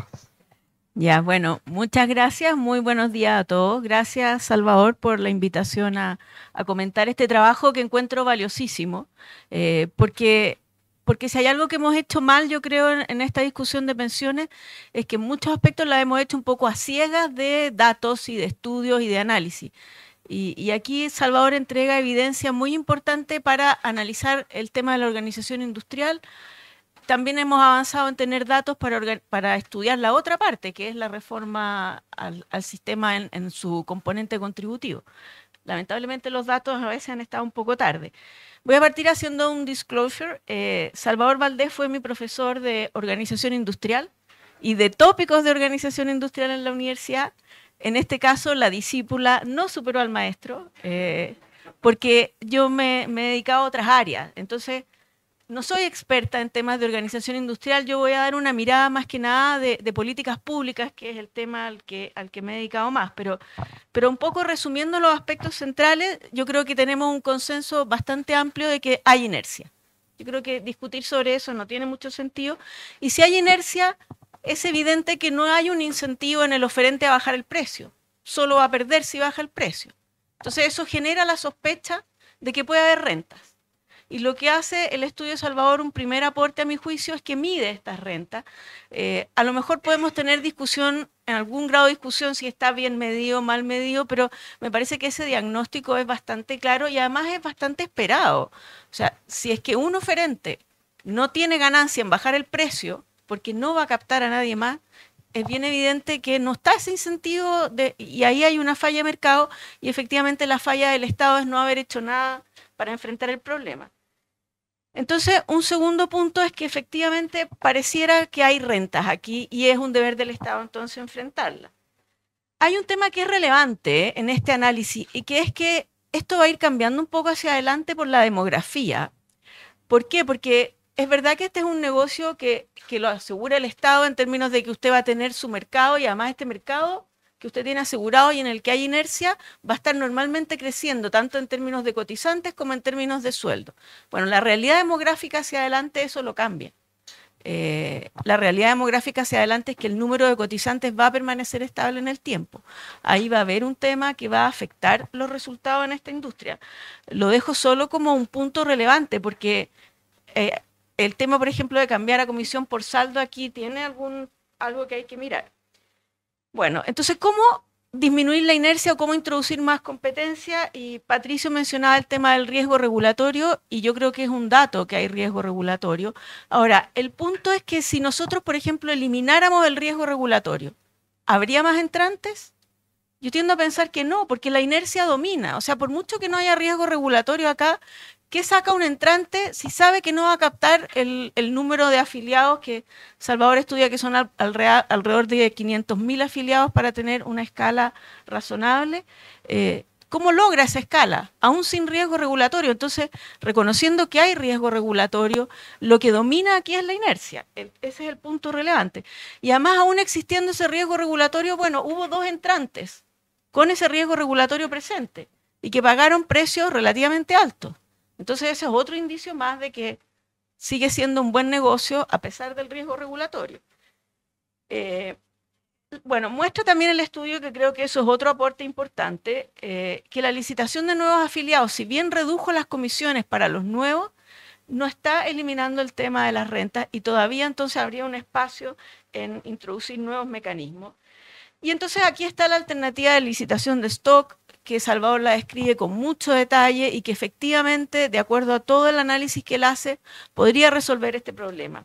Ahora, tiene algunas objeciones, a mi juicio. Primero, un primer tema relevante, el diseño es bien complejo.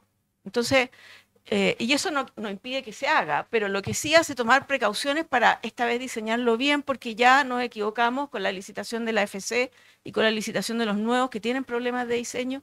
Entonces tenemos que tomarnos un tiempo para hacerlo bien. Y esto genera riesgos de hacerlo ahora en el corto plazo como parte de esta reforma provisional que estamos discutiendo ahora. Yo no me imagino este nivel de detalle que Salvador plantea discutiéndose en la Comisión de Trabajo de la Cámara de Diputados, por ejemplo. Lo veo complejo. Ahora, hay un tema que Salvador lo recomienda como necesario para que esto genere efecto y que es el tema de tener precios diferenciados. Y que efectivamente hace todo el sentido de que para que se genere competencia esto exista. Sin embargo, políticamente es complejo. Esto de explicar que va a haber precios diferenciados. Y si logramos explicar que puede haber precios diferenciados, a lo mejor un camino transitorio alternativo sería permitir estos precios diferenciados en la licitación de nuevos. O sea, que los AFP existentes pudieran participar en esa licitación, no estando obligados a bajarle la comisión a todo el resto de sus afiliados. A lo mejor es una alternativa a estudiar. Ahora, perfecto. Los fondos generacionales, yo creo que este es otro cambio que se está haciendo y la verdad que en el que me parece a mí, y eso es lo que percibo, que ha habido bastante consenso. Y entonces, esta idea de los fondos generacionales hace perder un poco de fuerza el argumento de este servicio personalizado. Aquí ya va a estar la política de inversiones más bien determinada por otros elementos. Ahora, un punto también que me parece clave y que Salvador ahora lo reforzó más que en el artículo es que, a mi juicio, es absolutamente incompatible que haya licitación de stock con participación del Estado. O sea, aquí el Estado no puede ser juez y parte. Yo creo que eso es una restricción muy importante de establecer una licitación de stock, que me parece que es algo estudiable, pero en la que no puede participar el Estado. A mí me parece que eso, hay un montón de conflictos de interés ahí. Hemos aprendido que tenemos que mantener negocios y política separados. Tener un administrador estatal ahí participando me parece súper riesgoso. Y por último, ¿qué alternativas se pueden hacer? Yo creo que lo que propone Salvador es una alternativa y Salvador lo dice bien, esto tenemos que analizarlo, plantea esta comisión de diseño fino que es necesaria para que esto sea viable. ¿Qué otras alternativas hay? Bueno, ahora empiezan a surgir ideas es que la superintendencia debería mandar todos los años cartas a los afiliados diciéndole, mire, si usted hubiera estado en tal FP, se hubiera ahorrado tanto. Bueno, cosas de ese tipo se han hecho y no han sido efectivas. En algún minuto se planteó la comisión por saldo como una alternativa para generar más competencia.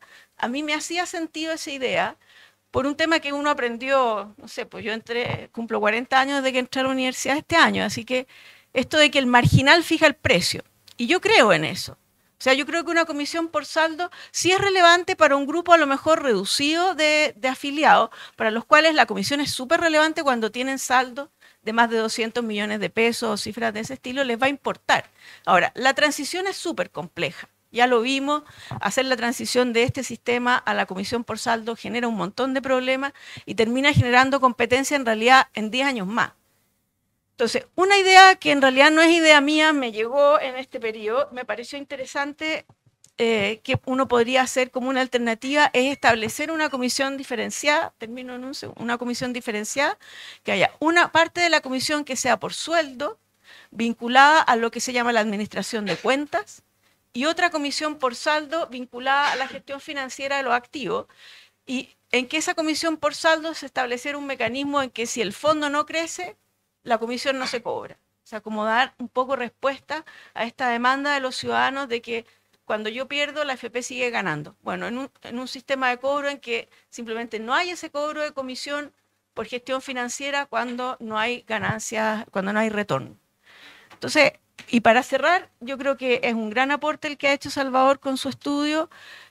Sigue siendo un tema complejo que requiere, yo creo, estudios adicionales, pero de todas maneras me parece, volviendo a lo que dije al principio, que es bueno que estemos haciendo esta discusión con datos y con discusión teórica. Así que muchas gracias. Un placer estar acá. Felicitaciones a la casa por hacer esto. Un poco de envidia por mi lado, porque yo creo que ninguna institución es capaz de hacer un seminario tan magnífico y congregar a tanto trabajo previo de tantos comentaristas destacados, los 4 que me acompañan, no yo por supuesto, y por tanto felicitaciones. Felicitaciones por esto, Felipe, Ignacio, Francisco y toda la casa. Esto es un trabajo profundo, muy bien fundamentado, como todo lo que ha hecho Salvador en su vida. Y hablando de su vida, yo quiero celebrar en 30 segundos una colaboración que tenemos con Salvador, Patricio y yo en la investigación de sistemas previsionales. Y desde el año 91, el Banco Mundial, yo contraté a estos 2 señores para producir insumos para lo que fue en ese momento el libro Biblia sobre reforma de pensiones en el mundo que publicamos el Banco Mundial en el 93. Así que desde ese entonces dialogamos, consensuamos muchas cosas y nosotros tenemos disenso, como eventualmente ahora. Yo tengo varios comentarios en los cuales hago contrapuntos, tengo algunos disensos respecto al diagnóstico de falta de traspaso, comisiones altas, en comparación internacional no son tan altas, etcétera, etcétera, que los voy a saltar por razón de tiempo. Y me voy directamente a una propuesta que me parece superior que la que se deriva del análisis de Salvador, de reforma. Antes de plantearla, quiero plantear una reforma que se ha conversado mucho en Chile, que mencionó recién Cecilia, y esa dice relación con algo que creo urgentísimo, urgentísimo, que es reemplazar comisiones por flujo por comisiones por stock. Rápidamente, no tan gradualmente peruana, ¿es muy difícil? No, no es tan difícil. Perú lo ha hecho, y si Perú lo ha hecho, ¿por qué no lo podemos hacer en Chile? No en 10 años, pero sí en 3, 4 años. Tiene que ser más rápido por razones de eficiencia para ganar más rápidamente los beneficios. Tiene múltiples ventajas. Entre ellas quiero mencionar solamente 3. Los jóvenes no pagan nada. Los viejos pagan mucho en una comisión por saldo. Permite comparar, en segundo lugar, permite comparar las comisiones con las rentabilidades. Directamente. Luego las AFP deberían presentar una tabla con rentabilidades comparativas netas de costo y eso es fácil. Tercero, muy importante, permite comparar las comisiones cobradas por la AFP con las cobradas por otros servicios financieros. Entre paréntesis, un paréntesis bien importante, si se comparan las comisiones por stock actuales que cobran las AFP con las que proveen otros servicios sobre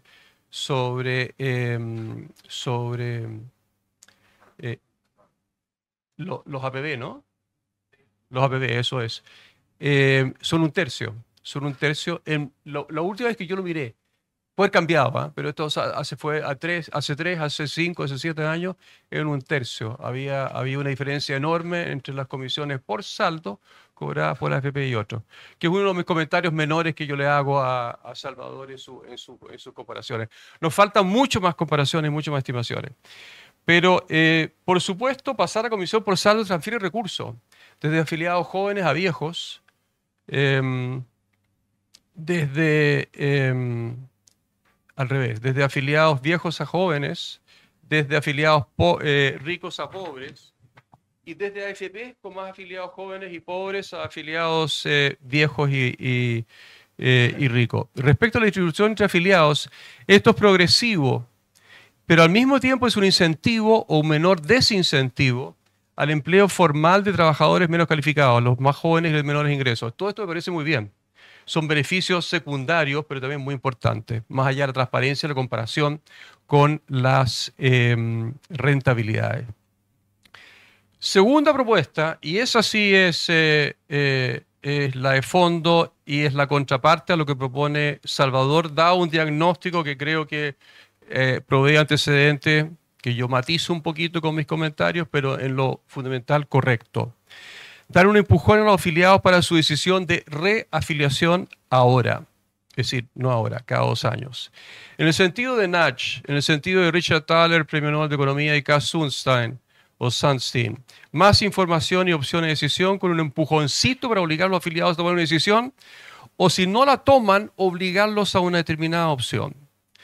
Y a la luz de este enfoque de economía del comportamiento, o como ellos lo llaman, de liberalismo paternalista, propongo, a modo de ejemplo, porque la variante hay que revisarla bastante detalladamente, pero propongo la siguiente encuesta con implicancia de cambio condicional de afiliación vía licitación. Responder obligatoriamente cada 2 años y ante una licitación de flujos a la siguiente pregunta a todo el stock. Todo el stock se le hace la siguiente pregunta y tiene que responderse a la FP correspondiente. La FP hace la pregunta y también toma cuenta de esto las superdimensiones. ¿Por qué no se cambia usted a otra FP? Alternativa de respuesta. 1. Y son 3 cruces que hay que hacer. Una cruz que hay que hacer en 3 o 4 alternativas. 1. No me cambio porque valoro más la combinación de rentabilidad obtenida, servicios prestados y comisión cobrada en mi FP que en la otra FP. En ese caso, se queda. Respuesta 2. Quiero cambiarme pero no sé cómo hacerlo. En ese caso, se le contacta personalmente un robot, una persona, un vendedor de la FP misma por email para explicar cómo cambiarse. Aunque está explicado en la página web, pero tiene que ser contactado personalmente. Tercera respuesta, porque me da lata o me da lo mismo. Cuarta respuesta, sin respuesta a las previas. En el caso 3 y 4, automáticamente dicha persona pasa a participar obligatoriamente en las licitaciones de flujo de cada 2 años. Es decir, todo el mecanismo este simplemente es para obligar al individuo afiliado, cotizante o no cotizante, a simplemente tomar una decisión ahora y empujarlo si no toma decisión expresa de quedarse, a participar o a reafiliarse, porque para eso la ayuda si responde la segunda opción, o si no, el default, el tipo tiene que, cada afiliado, la tipa también, tiene que afiliarse o tiene que participar de la comisión de flujo. Con eso yo creo que se resuelve buena parte de este tema. Para cerrar, tengo otras propuestas. Claramente, ampliar hacer una ampliación de la desviación en rentabilidad respecto de la media que gatilla la utilización de encaje y o de capital de la AFP. ¿Para qué? Para generar más diversidad en portafolios, menos replicación. Y eso es perfectamente factible de hacer. Además, acerca a los distintos individuos que estamos afiliados o que cotizamos, ¿no es cierto?, a la frontera de riesgo-retorno. Estamos más cerca de ellas y tenemos mayores opciones. Cuarta propuesta, complementario a esto, pero es un poquito ortogonal las previas, permitir constituir AFP sin fines de lucro. Y quinta, en caso extremo, si es que la población lo demanda y los diputados lo votan, pero a condición de ausencia de licitación de stocks. Esto es compatible con la propuesta que yo acabo de hacer, pero no es compatible con la licitación de stocks por las razones que el mismo Salvador analizó. En caso extremo, formar una AFP de propiedad público-privada. 51% del Estado, 49% se capitaliza, se financia a través de venta de acciones en bolsa. Por supuesto, hacer lo mismo con el Banco del Estado, con Codelco y con otras empresas estatales chilenas, ¿no es cierto? 49 privado, 51 estatal. Los diputados van a estar felices con esta propuesta mía, por supuesto. Y hacer eso, pero solamente en el caso extremo que la demanda política por esto existiera. Una AFP de dominio estatal, pero con participación privada, que cotiza en bolsa y con gobernanza muy dura y muy fuerte. Eso es. La pregunta como fundamental es por qué hacer esta licitación, que en el fondo me va a fijar en el factor precio y dejo de lado la rentabilidad, que es lo más importante. La calidad de servicio, porque por precio voy a pintar la licitación. y elimino la libertad personal por una decisión colectiva. Esa es una pregunta. Al otro, lo de los traspasos, porque los traspasos son el dinero, no son títulos. Entonces, ¿qué pasaría si esa propiedad receptora se excede en el límite, no le interesa el instrumento, no ha hecho el due diligence del instrumento? Entonces, es como teórico este traspaso de activos. Y el ejemplo de la ACC, le quería decir a Salvador que no es idóneo, porque en la ACC yo traspaso el seguro completo. Acá hay organización de afiliados. Y lo último, que siempre lo he conversado con Salvador, es que ¿cómo corrige esto el subsidio de comisiones diferenciadas? Porque al final, el que se queda y no es licitado va a subsidiar las licitaciones. Hay un subsidio cruzado de comisiones y yo separo la comisión del licitado del que no es licitado. Estamos siempre en un ambiente de inercia del afiliado y en que no hay nada de educación, que es lo que podría mover un poquito, porque yo no creo en que la educación previsional, y no, acá en la universidad, ahora un año en una casa de estudio, digamos que no sirve para nada. Pregunta para Salvador Valdés, mi nombre es Daniela Sequeto, soy directora de la FP Cuprum. No me quedó claro si en su propuesta postula que no va a haber impacto en la rentabilidad. Y la pregunta es, si es que se diera lo que explica Patricio Arraude, que efectivamente sí va a haber impacto, ¿igual sostiene la postura de hacer licitación en la industria? O sea, ¿bajar los costos es prioritario respecto de subir la rentabilidad? ¿O prioritario versus si esto afecta a la rentabilidad? Mi pregunta es para Patricio Arraude. Uno de los temas que usted decía que podría complejizar justamente el tema de la rentabilidad era el tema de las transacciones, la parte de los alternativos, productos alternativos. ¿Eso no es un tema que se pueda trabajar y resolver de forma adecuada? A ver, los activos alternativos son activos naturalmente ilíquidos, son participaciones de private equity en empresas. De hecho, el fondo estatal de los profesores de Ontario es socio de la sanitaria chilena y para eso se requiere tener ejecutivos ahí analizándolos y son inversiones más complejas.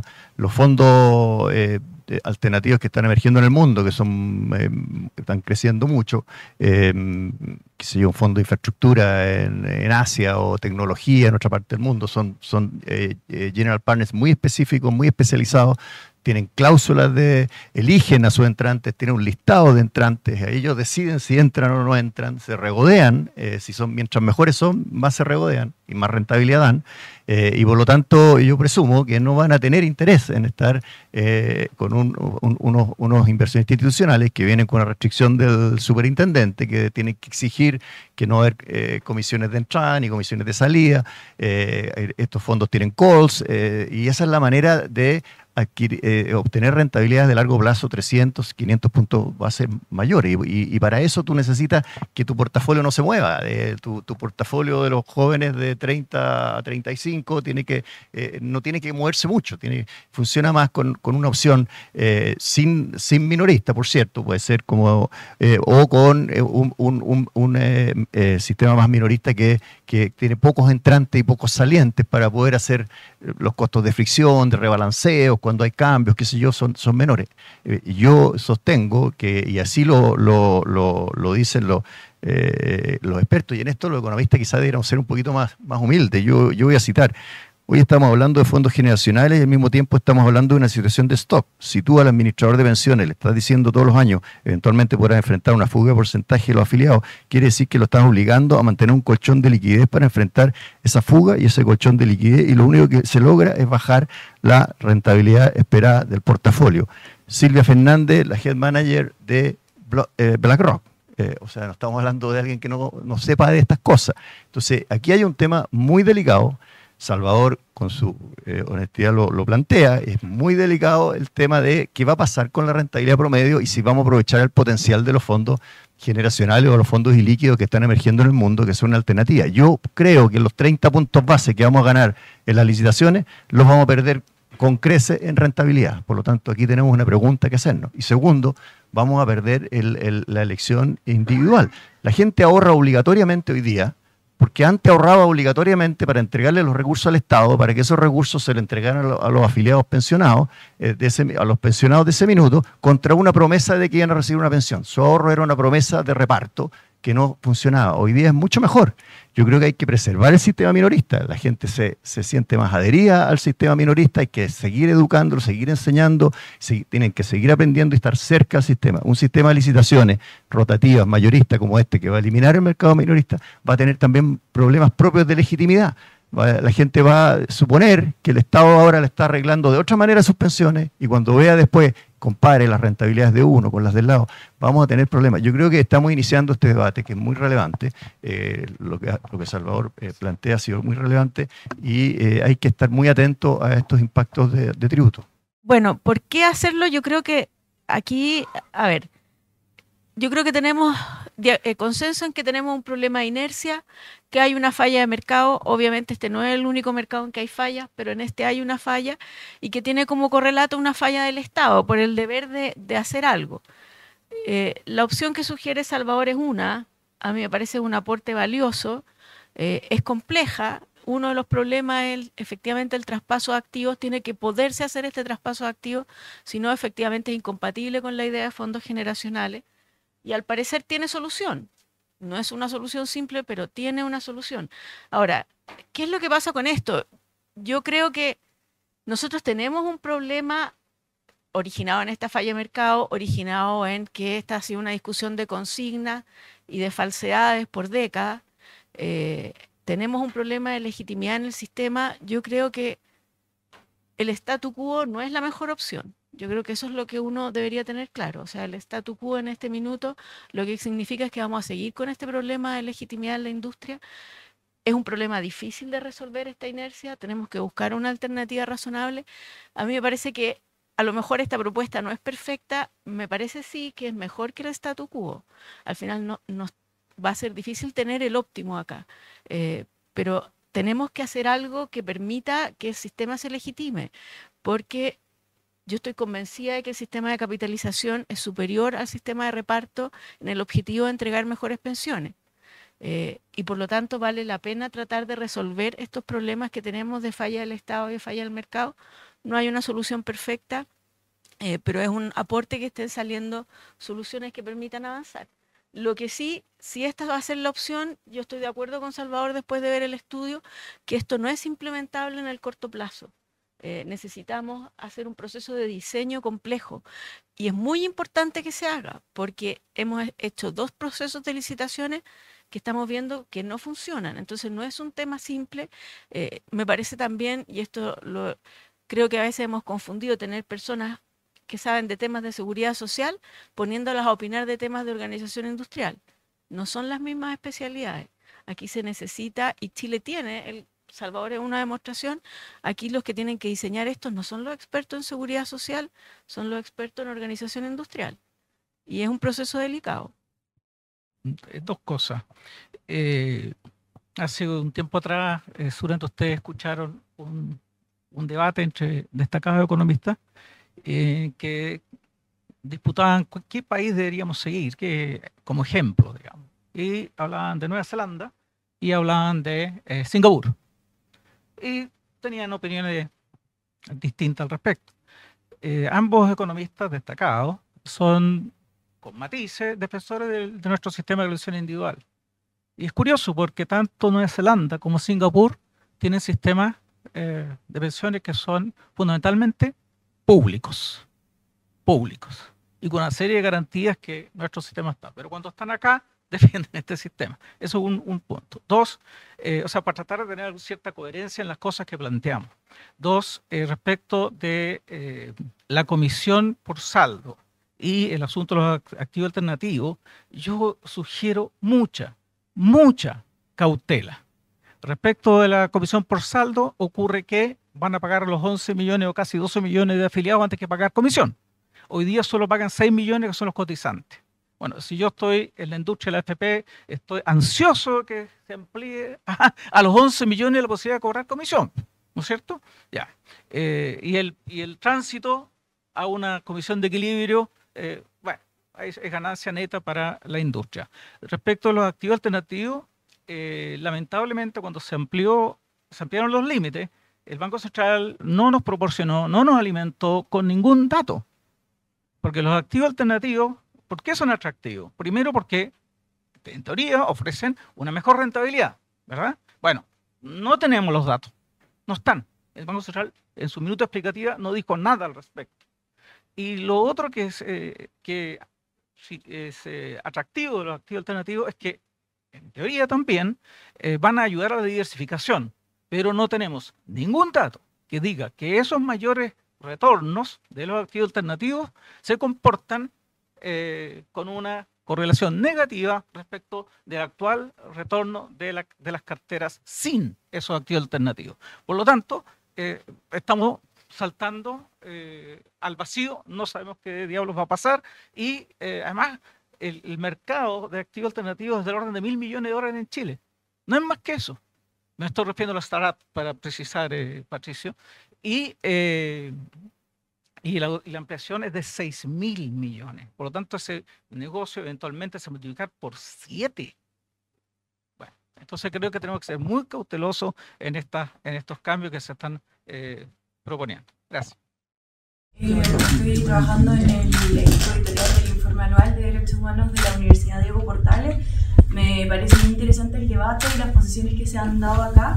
Tenía una pregunta un poco desde la perspectiva de los derechos humanos y pensando un poco quizás como el cierre, si es que los panelistas pudieran dar como algunas ideas fuerzas para destrabar el debate de tensiones, considerando también que Chile tiene obligaciones no solamente en materia de derecho internacional económico, sino también en materia de derecho internacional de los derechos humanos en torno al nivel suficiente de las pensiones y también a la asequibilidad de las pensiones, ¿no? Un poco salían como a la asequibilidad en el sentido del acceso al sistema en cuanto implica al afiliado el costo para, ¿no es cierto?, recibir este derecho que está consagrado, que Chile tiene ratificado en el Pacto Internacional de Derechos Civiles y Políticos. Entonces, me gustaría saber si los panelistas y también Salvador pueden cerrar quizás con alguna idea a efectos de, considerando esta obligación, destrabar también el debate que hay hoy día en el Congreso. Es una pregunta como tan amplia, tal vez un poco de detalle, pero relacionado con el qué queremos que haga la administración de fondos, si queremos inversiones como más líquidas, tal vez más fácilmente traspasables los saldos de esas cuentas, y al mismo tiempo aprovechar inversiones más ilíquidas, quizá una alternativa que pueda preservar ambas cosas con las dificultades, como menciona Patricio, de estar traspasando la capacidad de suscribir cuotas, que la administración o que los fondos sean como distintos, especialización. O sea, hay un fondo más líquido, que eso yo creo que es posiblemente más fácil de ser traspasado, y la parte líquida, a la que Salvador proponía que se autorizara, que fueran transferidos después, bueno, tal vez se puede tratar distinto, ¿no? Que haya un administrador especializado en ese componente o un componente de la cotización que pueda ser dedicado a activos ilíquidos y que eso tengan tratos diferentes con los tiempos que requiere para madurar el fondo, que posiblemente sean más extensos que los que requieren este tipo de licitaciones. No sé si Salvador o alguien del panel tiene algo sobre esa posibilidad. Álvaro, sobre la comisión sobre saldos o flujo, sueldos. Chile es una anomalía. De los 40 países que tienen fotopensiones privados con saldos, hay 1 o 2, Chile, y creo que un segundo país que cobra por sueldo. Además, concatenada mi propuesta de saldos con mi propuesta otra, de que rompamos la inercia contactando no al 20%, que por abecedario, ¿no es cierto?, se licitaría cada 2 años, sino que al 100% al tiro. Mi propuesta es mucho más radical. Esto es una propuesta que precisamente rompe la inercia con cada uno de nosotros en esta sala y con cada uno de los afiliados chilenos del sistema de pensiones cada 2 años. Y les pregunta explícitamente y los obliga a tomar una postura explícita. Y si no toman una postura explícita a favor de quedarse, participan en la licitación por flujo. Es mucho más radical, es mucho más rápido, le pone mucho más presión de competitividad al sistema que ir cada 2 años con el 20%. Y concatenado esa presión, Álvaro, ¿no es cierto?, con cobrar por saldos, va a ser un cobro por saldo con una presión enorme de bajar esa comisión por saldo por el segundo mecanismo o la segunda propuesta que yo hago. Quiero decir primero que estoy en desacuerdo con la tesis, la hipótesis de que no va a haber un mercado minorista si es que hay licitaciones de afiliados antiguos. Creo que va a haber gente que va a insistir en cambiarse, que no le guste la licitación. No hay ninguna evidencia para pensar de que eso no va a ocurrir. Y para la AFP sí les vale la pena, si cobran un poquito más por ahí, les puede valer perfectamente la pena. Típicamente van a ser personas de mayores ingresos, una mayor base, por lo tanto una misma tasa de cotización le recauda más cotización. Dudo de esa afirmación porque no hay evidencia a su favor. Segundo, alguien pregunta si es prioritario para mí bajar costos sacrificando rentabilidad. Me parece que es una mala pregunta. Yo creo que si uno lee el trabajo se da cuenta, todo el anexo C está destinado a explicar cómo se fomenta una mayor rentabilidad en los países avanzados. Se hace con una serie de premios y multas a la rentabilidad relativa, y por lo tanto se pueden hacer las dos cosas, incluso más. Yo dije ahí en una lámina que para poder habilitar una mejor resultado de rentabilidad y usar estos métodos que se usan por décadas en otros países con éxito, para poder habilitarlo hay que mejorar el tema de bajar las comisiones, ¿no? Entonces, para que lo habilite el sistema político. Eso, y por último, sobre la propuesta de Klaus, bueno, yo no la conocía, solo puedo comentar que creo que debido a la inercia, la gran mayoría de las personas no va a responder la encuesta que él propone. Bueno, una pregunta para Patricio o David, para quien quiera tomarla. Si tuvieran que elegir una variable competitiva, un factor que sería el más intenso en el modelo actual por el cual compiten las AFP, ¿es en su opinión, es comisión, es marca, es rentabilidad? ¿Cuál sería, digamos? A ver, estamos hablando de un servicio financiero que se compite por atributos, por muchos atributos, hay diferenciación de productos, hay inversiones, fidelización, es la manera de competir. En este caso, claro, hay más inercia y lo que tenemos que hacer es ir mejorando. Quizás yo también soy partidario de mejorar las licitaciones de entrada, sumando gente que quiera licitarse, que no está conforme con la FP, pero no son todos esos productos. Algunos diferencian por uno, les gusta alguien tiene más cerca la sucursal, alguien tiene una experiencia buena que lo atienden bien, otro de una experiencia mala que fue a cobrar su retiro y esa FP no le pagó y se fugó a otra. Es por experiencia, atributos, diferenciación y cada uno valora los atributos distintos. Por eso la competencia por atributos, además de precio, es relevante y yo creo que hay que mantenerla. Yo no estoy muy seguro qué tipo de competencia hoy día existe. En los estudios que hemos hecho, la fracción de personas que tal vez hace una evaluación mucho más completa, comprensiva, debe ser muy baja. En todo caso, el punto de la rentabilidad es muy importante, ¿cierto? La pregunta es si en verdad deberíamos tener probablemente una discusión paralela, digamos, ¿cierto?, a lo que se está haciendo en la reforma. No sé si, esto está correctamente abordado en la reforma. El tema de la rentabilidad es muy importante, pero por otro lado, tampoco nada garantiza que vayamos a tener rentabilidades futuras mayores en cualquiera de los escenarios, digamos. Entonces, no es un tema simple. Y coincido con Cecilia, o sea, hay un tema con el statu quo, ¿no? Y con la tesis también de fondo de Salvador, digamos. Hay un tema del statu quo, digamos, que, si estuviéramos en una taza de leche, ¿cierto? Algo así como un steady state de político, entonces podríamos estar discutiendo distintas opciones, pero me parece que al mismo tiempo se están discutiendo opciones muy radicales y todos sabemos que tiene que... Entonces, bueno, los acuerdos no van a estar aquí en esta mesa, sino que están en otra, donde Cecilia está participando, en el Congreso, ¿cierto? Pero creo que tenemos que ser relativamente realistas y por eso creo que la licitación es una opción. Lo que propone Klaus le da una vuelta a eso, ¿cierto? En términos de también... Entonces, es el tipo de cosas que creo que hay que discutir. Ahora, también pienso que no creo que las vayamos a poder discutir en el Congreso. Entonces, ojalá dejar abierto el punto y habilitar efectivamente a que el trabajo se haga de forma más definitiva o regulatoria más adelante.